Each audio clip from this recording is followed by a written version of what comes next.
Delovanje elektromagneta. Eksperiment. Za začetek si bomo ogledali, kaj sploh je elektromagnet. Ko čez bakreno žičo steče tok, okrog nje nastane magnetno polje.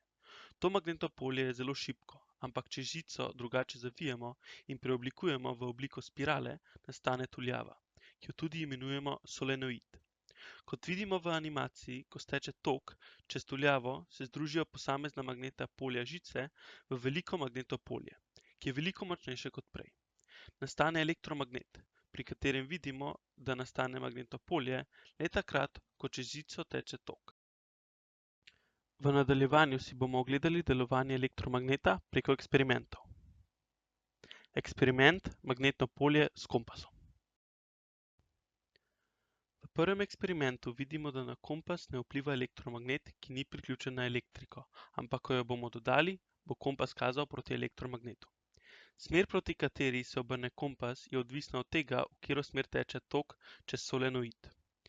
Na pozitivni strani baterije nastane navidezni južni pol in na negativni strani severni pol. V našem primeru je tok tekel po tuljavi z desne proti levi, zato je na levi strani kazal na jug in na desni na sever. Ampak še vedno vidimo na kompasu, da magnetno polje ni zelo močno, zato dodamo feromagnetno snov, v tem primeru železo. Kot vidimo v poizkusu, elektromagnet ne ustvari dovolj močnega magnetnega polja, da bi privlačil sponko. Zato dodamo v jedro elektromagneta železni vijak, ki lahko ojača magnetno polje za 100-krat ali pa celo za 1000-krat. Vidimo, da je to magnetno polje zelo močno, saj sponka z magnetno silo premakne celo vezje, to se tudi vidi na kompasu, ki je v tem primeru še bolj močno vezan na elektromagnet. Kompas privlači cel vijak, ne pa samo tuljava.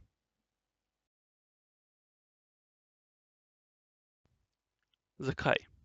Zakaj železni vijaki tako močno ojačajo magnetno polje? Zato, ker polje, ki ga ustvari tuljava, povzroči, da se jedro, v našem primeru železni vijak, namagneti in ustvari lastno polje. Kot se vidi v animaciji, se delci jedra, ki so bili prej razporejeni v različne smeri, so zdaj skupaj usmerjeni v isto smer in ustvarijo svoje zelo močno magnetno polje. Kaj vpliva na moč elektromagneta? Prvič, število ovojev tuljave. 15 ovojev.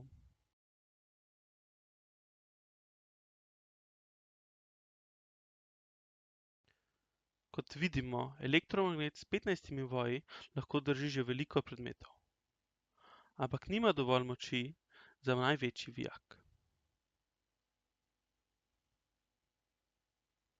30 ovojev. Pri tem elektromagnetu vidimo, da ima veliko več moči kot prejšnji. Ugotovimo, da je ta elektromagnet enkrat močnejši od prejšnjega.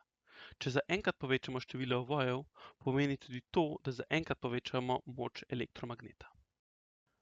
To je najlažja metoda, kako povečati moč elektromagneta. Na sliki so 3 različni elektromagneti. Vsak naj bi bil enkrat močnejši od prejšnjega. Ampak rabimo paziti tudi na to, kako je izdelan elektromagnet. Kot vidimo, elektromagnet s 60 ovoji ni narejen tako dobro kot ta druga dva, zato ne bi deloval tako učinkovito. Drugič, velikost feromagneta. V naslednjih 2 eksperimentih bomo zamenjali jedro. Uporabili bomo manjši in nato še večji železni vijak. Ovojev bo v obeh primerih enako, 30. V prvem primeru opazimo, da elektromagnet z manjšim jedrom nima dovolj moči, da bi držal največji vijak.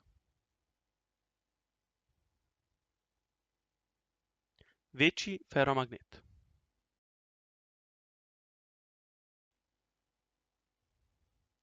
Ko pa zamenjamo jedro in povečamo feromagnetik oziroma vijak, vidimo, da ima ta večjo moč in lahko drži največji vijak z lahkoto. Tretjič, napetost v žici. 4,5 volta. Na moč magnetnega polja tudi vpliva, koliko toka in posledično napetosti potuje čez žico. V prvem primeru vidimo, da s tuljavo s 15 ovoji lahko pri napetosti 4,5 volta komaj drži največji vijak. Pri napetosti 1,5 volta pa istega vijaka magnet ne drži. Vpliv napetosti na magnetno polje je manjše kot pri prejšnjih primerih. Četrtič, Na moč elektromagneta vpliva tudi debelina žice. Upornost žice se manjša s tem, ko se veča ploščina preseka. Kar pomeni, da s tem, da večamo debelino žice, naredimo bolj močno magnetno polje. To se zgodi zato, ker je potem v žici manjši upor in posledično je tok večji. Temperatura in vrsta žice. Upornost se manjša, ko se temperature manjšajo. Posledično lahko identični elektromagnet postavimo v hladnejše okolje in dobimo močnejše magnetno polje.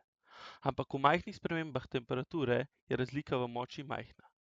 Najbolj učinkovito bi bilo na ekstremno nizkih temperaturah, pod -200 stopinj Celzija. Druga možnost, ki je pa dražja, je pa uporaba drugega materiala za žico. Če zamenjamo baker s srebrom, bo nastalo močnejše magnetno polje, ker ima boljšo prevodnost kot baker.